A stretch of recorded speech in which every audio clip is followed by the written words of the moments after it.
E na noite desta quarta-feira, o Palmeiras, que foi ao Rio de Janeiro, vence de virada o Fluminense e se mantém no bloco de cima, né?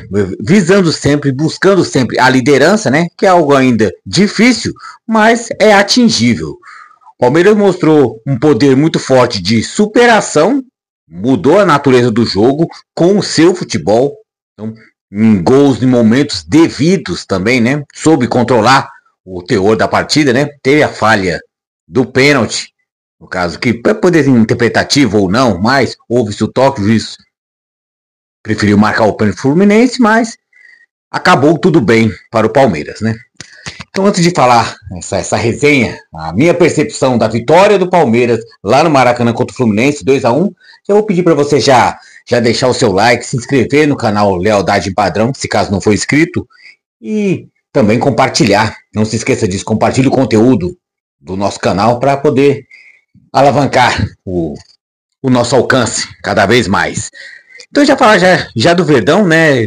Que o Palmeiras fez dois tempos distintos, né? A forma de se jogar, o Palmeiras tem muito disso. Começa ambos os tempos assim com muita intensidade, mas sempre na primeira etapa o Palmeiras cai fortemente de rendimento futebolístico. O Palmeiras deixa de criar jogadas, quando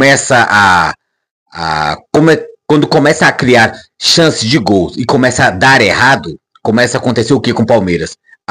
Voltar, regredir casas e começar a vir com aquele futebol enfadonho, cansativo, que é bola recuada pro goleiro e muita ligação direta, ou do zagueiro, do Gustavo Gomes, ou do Everton, e bola lançada para frente para uma zaga já fechada, como era a zaga do Fluminense, não permitindo o Palmeiras indo para um contra-ataque, se é que ele viria a ter, mas o Palmeiras passou a primeira etapa inteira não fluindo o futebol. O Palmeiras que começou intenso, mas caiu a produtividade do Palmeiras.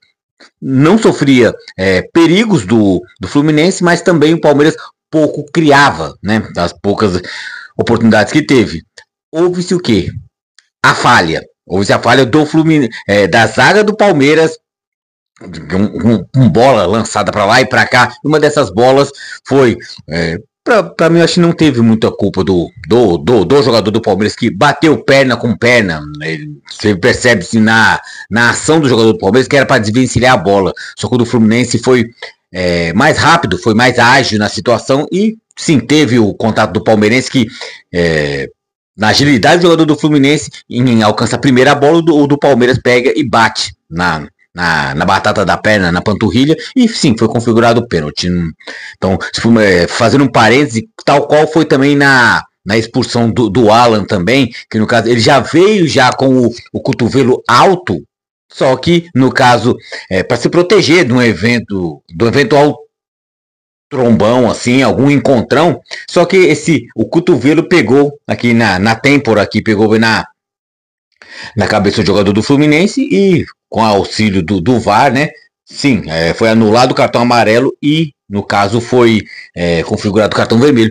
Eu acho que com exatidão, né? Então o jogador Alan do Palmeiras, ele correu o risco e foi punido, ao meu ver, corretamente. Mas pelo menos não interferiu na vitória do Palmeiras. Então o Palmeiras sofreu algum tipo de perigo, mas não chegou a levar o empate. Mas uma coisa que a gente tem que falar pro Palmeiras, o que fez o Palmeiras mudar do primeiro pro segundo tempo? Primeiro tempo que o Palmeiras não teve um futebol e teve uma melhora no segundo tempo. Foi o exato momento do gol do Palmeiras. Foi praticamente, ou se não, o último lance da primeira etapa, que se o Palmeiras fosse pro segundo tempo perdendo de 1-0, o Palmeiras ia ter que remar tudo de novo para quê? Para conseguir o empate e depois a virada, como acabou acontecendo. Mas no momento exato que o Palmeiras fez o gol, que eu tava com tanta raiva do Vanderlan, de jogos passados, de não rendimento, Piquerez que ele ia jogar, mas teve problema no ombro, então ele foi cortado da relação da partida, dos relacionados, e fomos de Vanderlan. Toda a jogada do Vanderlan, ele ia para a linha de fundo, só que ele não sabia fazer um cruzamento decente, cruzava em meia altura, a zaga do Fluminense cortava.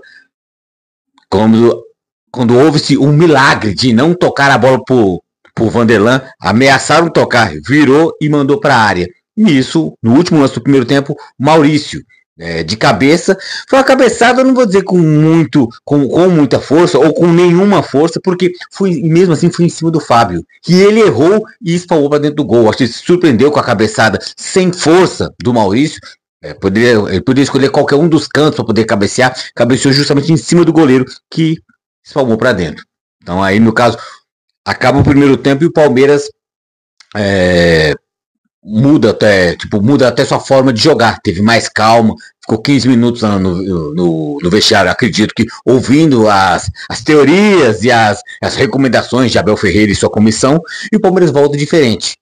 O Palmeiras volta mais incisivo, o Palmeiras volta mais adiantando suas linhas, o que tinha que ser feito desde o início. Só que o Palmeiras começa assim e já cai a produtividade.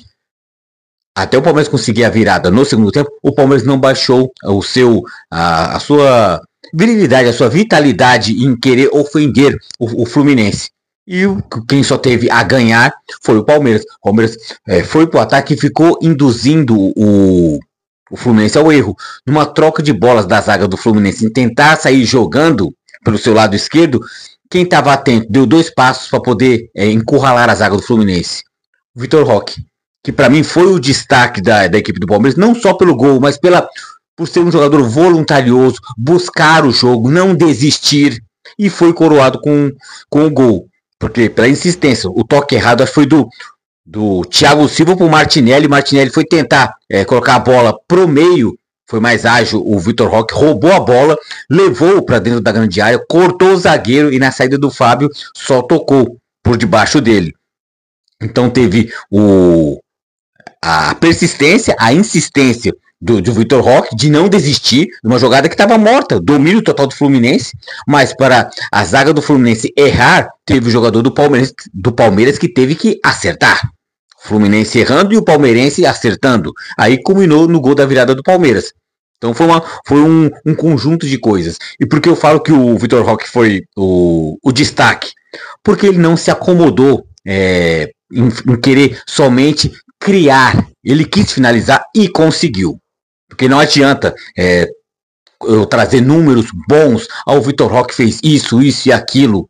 E na verdade não fazer gol. Porque centroavante, como ele joga, nem tanto que ele cai até bastante, até mais do que devia, fora da área. Por isso que até ele perde gols. Só que no caso, tem essas caídas do Vitor Roque cair para os lados, e tinha que acontecer o quê? Jogadores de trás poderem pisar dentro da área, o Maurício entrar mais, como entrou, ele acabou fazendo um gol de cabeça com a falha do Fábio, só que ele deveria entrar mais. Um Rafael Veiga no segundo tempo entrando, deveria entrar mais na área e está entrando muito pouco. O Palmeiras sente muita falta, que eu vou dizer, a falta do Richard Rios. Eu não diria nem o Richard Rios em pessoa, mas um jogador que tenha o perfil do Richard Rios. Que o Palmeiras não vai ter mais Richard Rios, já foi vendido para o Benfica. O substituto momentâneo é o Lucas Evangelista, que não tem nada a ver com o Richard Rios. O Evangelista, ele fica mais quase sendo um cão de guarda, um auxiliar do Aníbal Moreno, que o Aníbal Moreno ele morde e destrói. O Evangelista ele pega a sobra de bolas para tentar fazer o time progredir, só que ele não tem a mesma agilidade e nem o mesmo futebol que o Richard Rios tem. Então o Palmeiras, sem esse perfil de jogador igual do Richard Rios, que é muito fraco de marcação, mas é muito bom, ele é ótimo em criação, o nível do Palmeiras cai. Então isso é uma coisa que ficou bastante perceptível, a lentidão.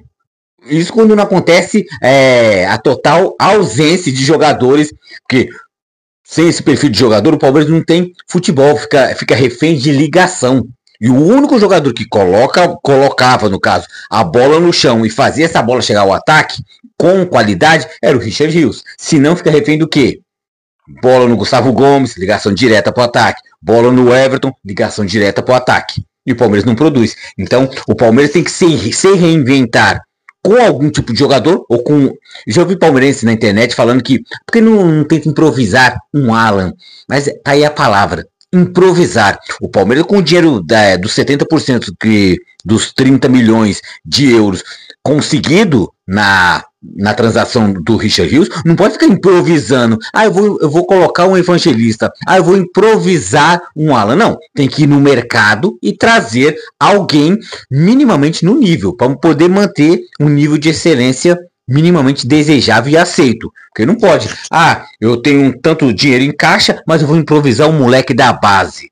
Não, isso pode tampar buraco numa ocasião ou outra, mas o Palmeiras passa o resto da temporada improvisando um Alan, um Lucas Evangelista, dobrando laterais sem eira nem beira, e no caso também não dobrar os volantes de contenção, tipo jogar junto um Emiliano Martinez com o Aníbal Moreno, aí o Palmeiras não vai criar nada mesmo, vai ficar pior, muito pior do que simplesmente a ausência do Richard Rios.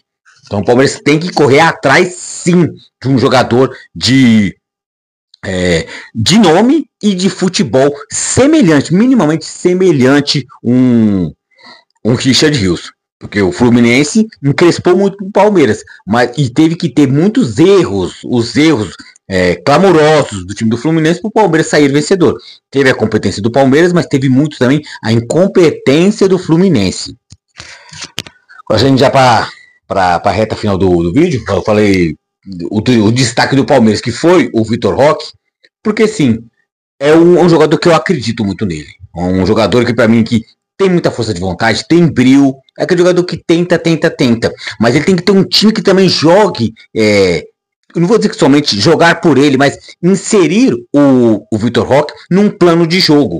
Não somente ficar bolas lançadas e jogadas para frente para Vitor Roque ficar batendo de frente com os zagueiros, ficar batendo de frente com o Thiago Silva, com o Freitas, com um Samuel Xavier. Tem hora que não dá. Então tem que ser bolas mais limpas, bolas mais trabalhadas. E o time pegar nesse momento de revés que um Vitor Roque não está bem e ajudá-lo. Dar bolas melhores para ele poder finalizar melhor e não se desgastar tanto em ficar trombando com o zagueiro. Então eu achei Vitor Roque o destaque do Palmeiras, né? Porque até pelo gol da vitória, mas pela presença em campo, por não desistir, mesmo quando estava um quadro de jogo difícil, porque virar um jogo contra um Fluminense presente em semifinal de Copa do Mundo de Clubes. Na teoria, o quarto melhor time do mundo. Que é só na teoria, não tem nada. Se for isso aí, então o Palmeiras é melhor que o Flamengo, só porque ficou numa fase à frente do Flamengo. Então é somente teoria. É só na hora de botar no papel e um torcedor ou outro fazer gracinha e zoeira. Então, mas bola por bola, agora já finalizando o vídeo, bola por bola, o Palmeiras ainda está a desejar, está se mantendo numa média boa em comparação com jogadores contra outros times que estão bem aquém do que o Palmeiras. Então o Palmeiras consegue manter uma média legal. Desde quando voltou da Copa do Mundo de Clubes, mantém um nível que precisa de melhora, né? Bate com níveis bons, mas existe queda de produtividade. Então está contando muito com erros dos adversários mais do que méritos próprios, mas o Palmeiras não tem nada a ver com isso. Está somando pontos e está lá no grupo de cima, que é onde o Palmeiras tem que estar e jamais sair. Então é isso. O Palmeiras vence o Fluminense de virada. Está chegando a hora de um Palmeiras e Corinthians Copa do Brasil, a ida e a volta, a ida em Itaquera, a volta no Allianz Parque, e que o Palmeiras possa fazer bons confrontos e eliminar o grande rival, porque essa calmaria momentânea que o Palmeiras tem, se perde, foi eliminado por um Corinthians, como aconteceu na final do Paulistão, perdendo uma taça para o maior rival, tirando o rival da fila, já sabe a bagunça que vai dar. Então é isso. Feliz com a vitória palmeirense, ainda desejando que aconteça um melhor futebol no sentido de desenvolver o jogo, a partida ser mais jogável do que mais truncada, e que o Palmeiras possa fazer melhores apresentações no sentido de produzir vitórias menos sofridas, menos sofríveis também, no caso. Então é isso. Já reforçando, deixa seu like, você que nos acompanha nos nossos vídeos, nos acompanha até aqui nesse vídeo, que gosta do nosso conteúdo, se inscreva no canal e compartilhe o conteúdo do mesmo. E vamos lá, vamos torcer, né? Já na ansiedade pré-derby, que daqui a pouco tá chegando um Palmeiras e Corinthians Copa do Brasil, como já salientei, e que o Palmeiras continua vencendo, e já chegando no mais pro final do ano, que o Palmeiras possa vir a beliscar títulos, ou o Brasileirão, a Copa do Brasil, quem sabe até uma Libertadores da América. Mas tem que jogar. Então, bora Palmeiras, bora jogar bola, que você tá precisando. Por nós, por vocês, por todos nós.